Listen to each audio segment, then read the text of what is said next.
Good morning, good morning. Welcome to today's showcase.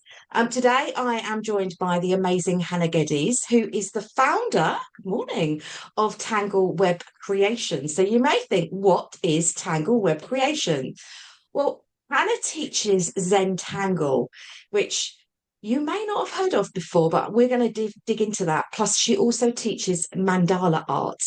She is a mindful meditative she uses mindful meditative drawing practices. That is not easy to say.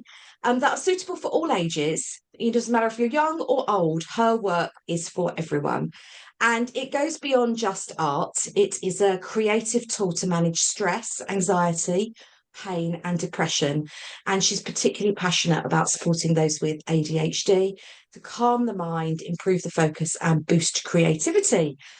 Wow, that was a good introduction, wasn't it, Hannah? What I love about Hannah's work is the transformation she sees when she does the work with people. And I've seen it for myself when she's hosted little Zentangle sessions in Women Essex.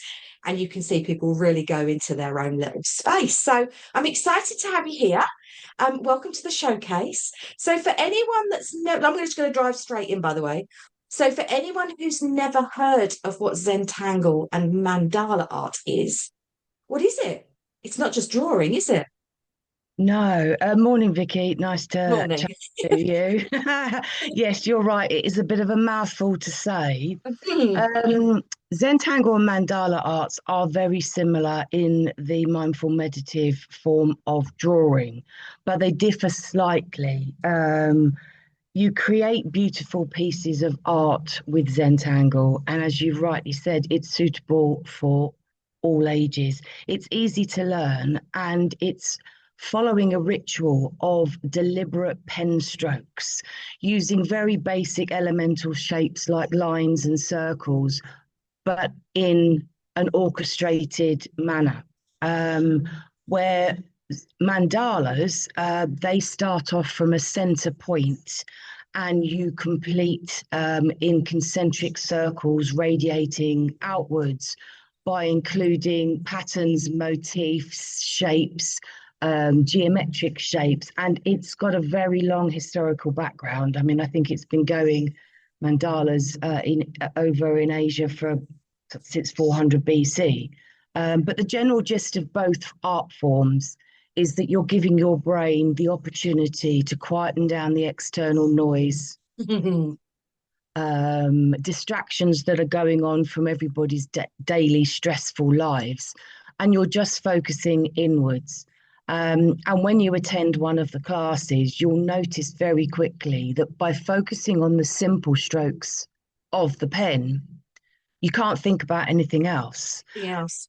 And that's where the wonderful mindful meditative flow experience happens. Yeah, I mean, I've watched quite energetic. I wouldn't say loud because I don't want that to come across wrong, but high energy people that when they sit, and as you say, it's just that pen stroke, they go really quiet. And I'm like, what's happened? What has Hannah done to them? But they have just gone into that quiet space of doing the artwork. And as you say, it's for everyone, isn't it? You don't have to have any drawing skills whatsoever. I think when people think, they see classes that are potentially around art, your automatic is, oh, I'm no good. I was never any good at art at school, therefore I can't do it. But it really is as simple as something to draw on. Is it a particular type of pen you use, or can you do it with anything? The chosen pen is a micron pen, which is a fine liner. And that means that it's got a very, very, very fine nib. I'm not sure Yeah, if you're going to be able yeah, to see. yeah, can, yeah, And the idea is that there you can see it a little bit better. yeah. It means that you've got to be more gentle because with a biro or a bic, you're not going to break the nib. With this one, you'll break the nib. So, yeah, I'm a bit of a heavy handed person and I am not sorry, I wasn't artistic in the slightest. And my entire family laughed at me when they thought I was going to be involved in this, because I'd shown no previous interest whatsoever.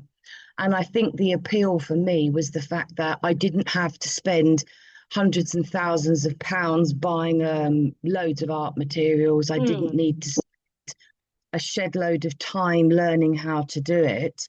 I didn't need to have an artistic bone. And I didn't need to have previous experience. And what that's done is that's opened my mind to thinking, well, if I can do that, what else can I What do that I can I thought I do? couldn't?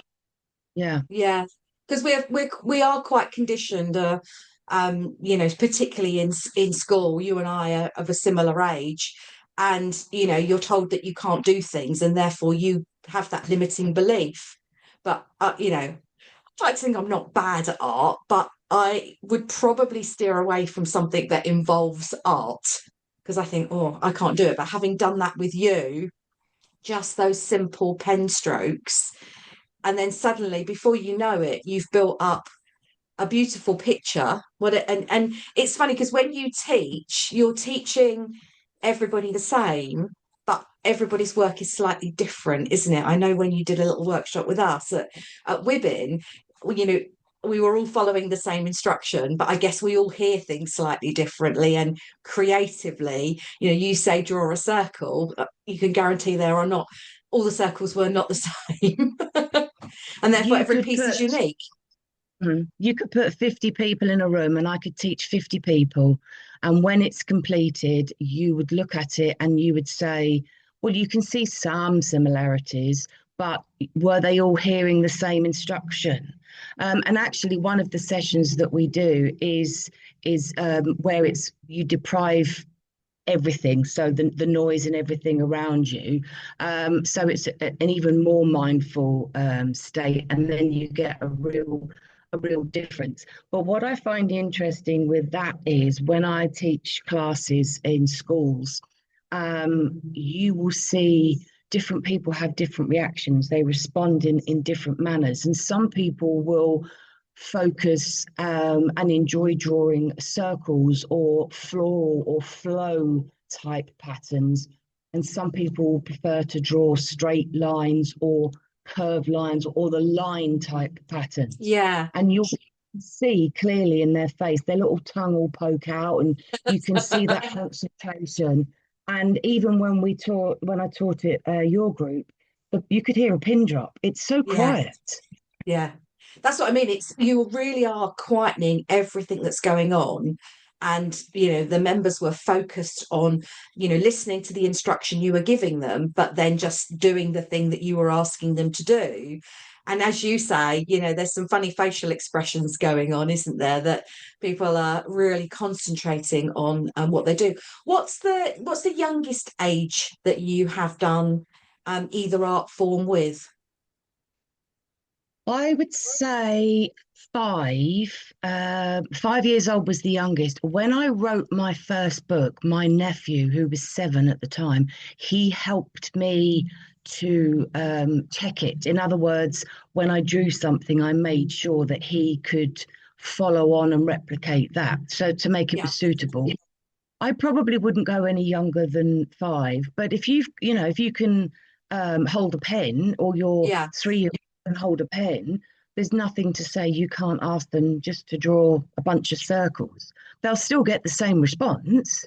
It Yeah. just won't be in the same structure because they don't follow the same ritual, the same process. Yeah, I don't remember because my daughters are sort of in their early 20s now. I don't remember the age, it was too long ago now, that you could say to them, draw a circle, and they knew what a circle was. I honestly, I can't remember at what point that was. I'm guessing it probably was around the age of 2 or 3.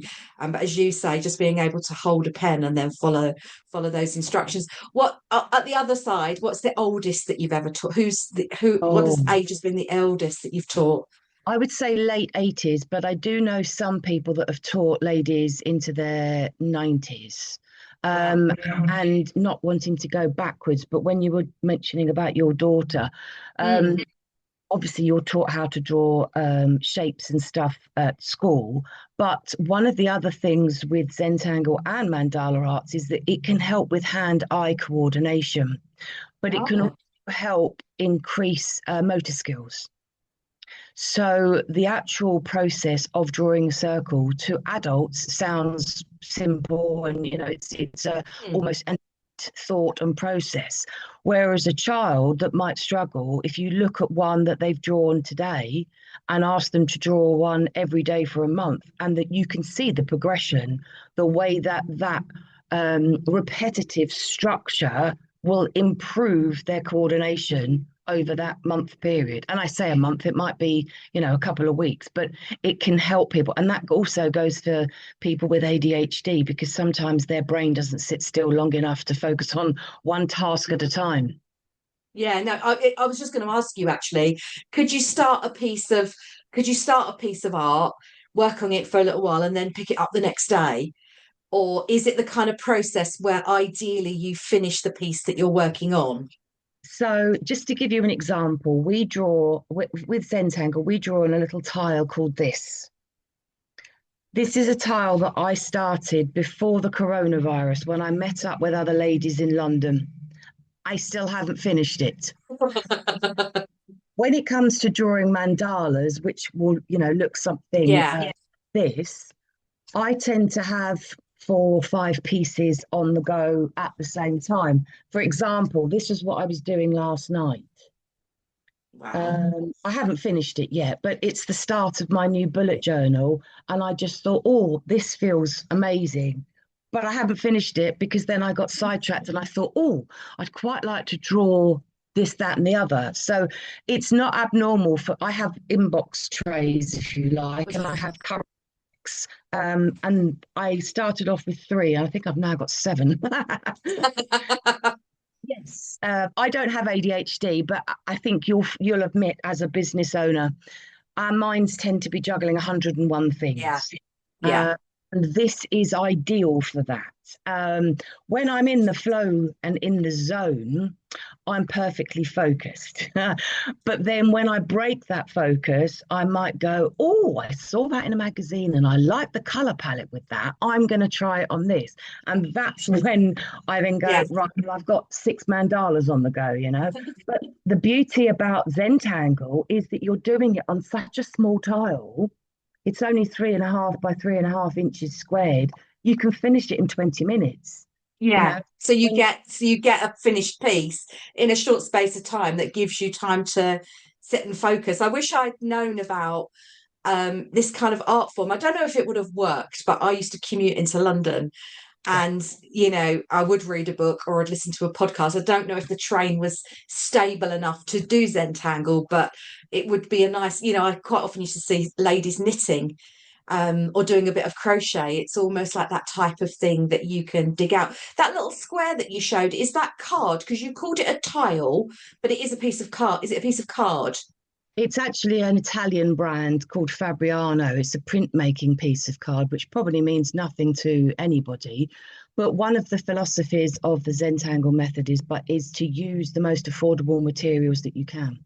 Nice. And although these are imported, they're quite expensive. But if you can't afford that, then each one of my classes are written based around what the host wants. And if they say that they're doing it with children, then I will structure the materials completely differently. I certainly Yeah.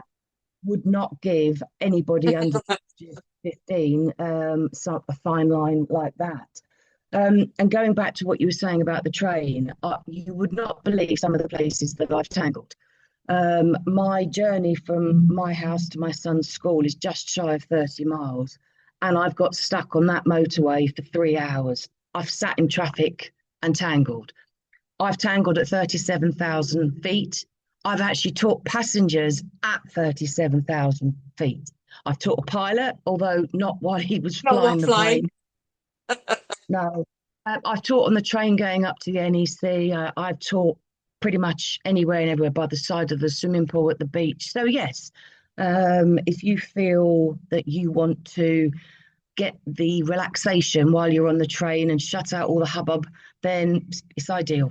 Brilliant. It's a brilliant way to do it, isn't it? Because as you say, as soon as you have, started that process, your stress levels are starting to come down, your anxiety is is reducing, which for anyone that, I mean, I don't have a problem with flying, but I got to a point when I was working in my corporate job where I was flying all the time. I'd be flying every week.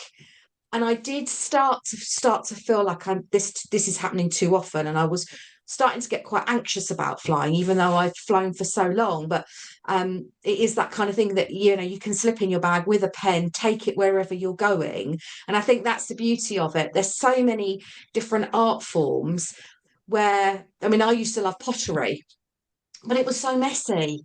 And by the time I've got the clay out and I've worked the clay, and then I've got changed because I'm messy when I do anything. You know, I've got changed, I've got the clay out, I've got my tools out. It's going to take just as long time to pack away afterwards. Mhm. I'm like, oh, I can't be bothered. Whereas actually just being able to get out a pen and a square and just start, I think is brilliant. So, where do you teach the different types of classes that you run? You mentioned schools. Uh, I work with schools, so I tend to do a 4-week course. Yeah. I work across Herts, Essex, London, and ironically Malta. Um, I work with businesses, so I will do, depending upon what the person wants, team building, because although this is an individual hobby, I find that doing the mosaic type event at the end of the session, it can help with team building, which then increases productivity and what have you. I work with charities, so unfortunately, people that are stuck in hospital having treatments like dialysis or chemotherapy several times a week, it can be a really, really high duress situation. How are you going to entertain yourself when you're going through so many different emotions? This would be suitable. And finally, I work with community groups. So it might be the Cubs, the Scouts, it might be the WI ladies. And my pet project for this year is I've noticed that there's lots more mature people that haven't been going out since the pandemic's finished, which has Yeah. led to an awful social anxiety and then in turn loneliness. So I'm looking to pair up with people that are hosting coffee and cake mornings, in the hope that the more mature person that is going to be stuck at home thinking every day is the same as the next, they can come along, and if they want to talk to the person next to them, they can. If not, they can have a piece of coffee. No, they can't. They can have a Piece piece of of cake, coffee, a piece of cake. coffee, and then they can learn something that they can do when they're at home on their Mm. own. Loneliness is something that it's become this massive thing, and I don't think it's being catered for appropriately. Yeah. And just being able to lose yourself in something while you're in that space, you know, 'cause there's nothing on the telly anymore, and nobody wants to sit in front of the telly when there's nothing really going on or there's never any good news. So actually just doing something a little bit creative and taking you out of your normal environment is a really great thing to do.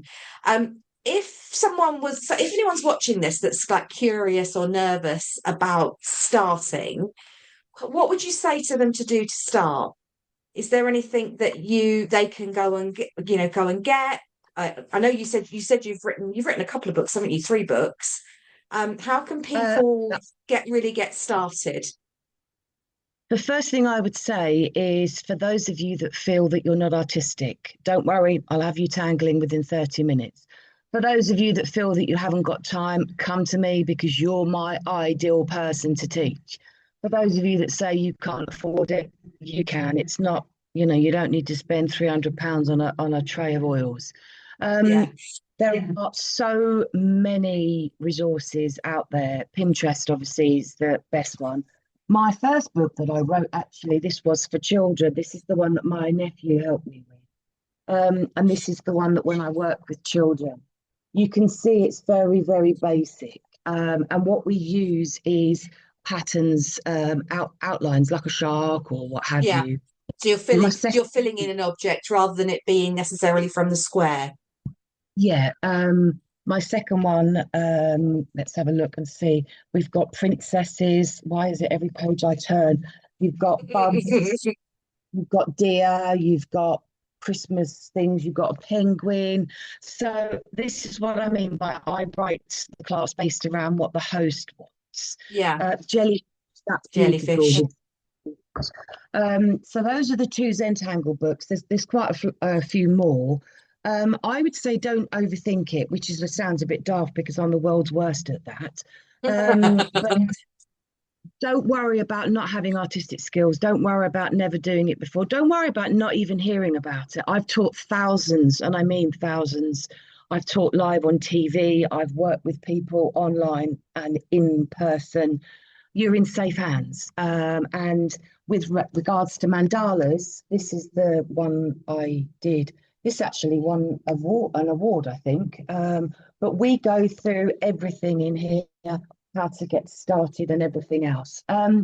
If you're looking, What I'll do in the notes for this showcase, I will put the links of where you can find those books. So if you are watching this and you think, actually, I want to give this a go, you don't have to go and buy a book. But if you do want to follow something step by step, Hannah's got those materials for you. I want to go back. You mentioned Malta and teaching in Malta. Why Malta? good question. I used to go there as a child, and about 25 years ago, I went back for my parents' wedding anniversary, and I got off the plane on the tarmac, and I don't think I'd been there since I was about 5, so it's a long, long time. And something happened to me. I don't know.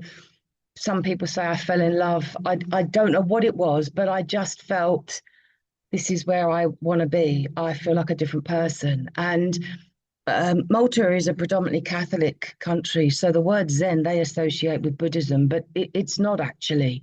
So I had a bit of an uphill battle getting people to understand that even though the word is symbolic with Buddhism and Hinduism, it's not actually part of a religion. And now I look to work with people in Malta just the same way as I do here. But this year I'm working on retreats in Malta. Nice.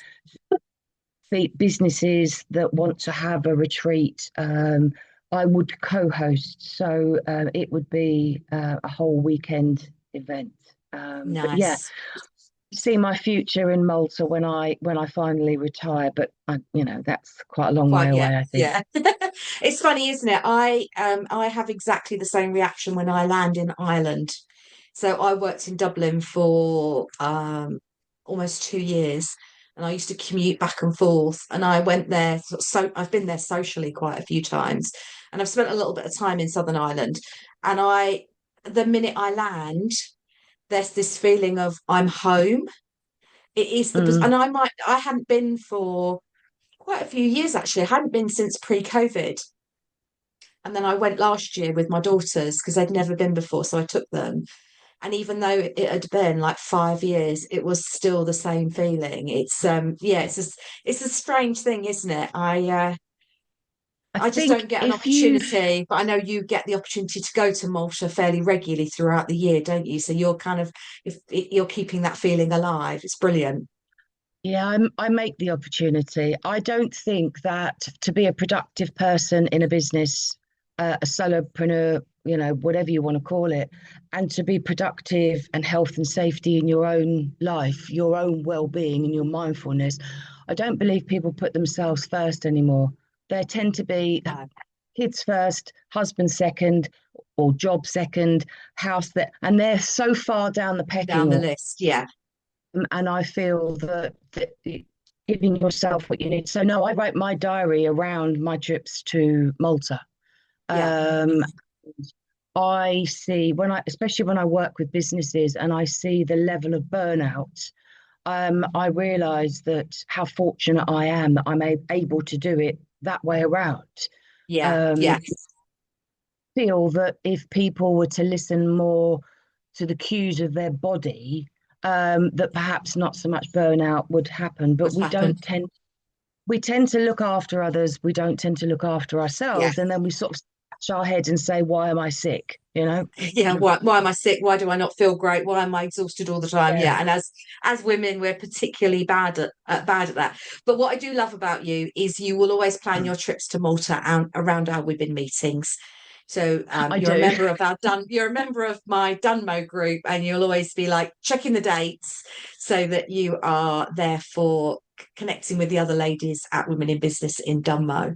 And if you would like to meet Hannah in the flesh, that's where you'll find her on the first Friday of the month at our meeting.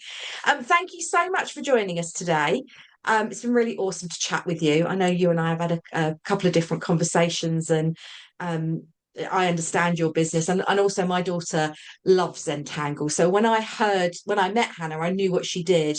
I know that so many people won't have heard of the art form. So thank you for sharing with us today. As I said, I'm going to pop in the notes below the details of how you can connect with Hannah, how you can get hold of perhaps some of those books or the materials that she has shared with us on this member showcase. You will also see details below of Women Essex. But thank you for joining me, Hannah. Have a fantastic rest of your day, and I will see you soon. Thanks for having me, Vicky. All right. Bye See for you now. later.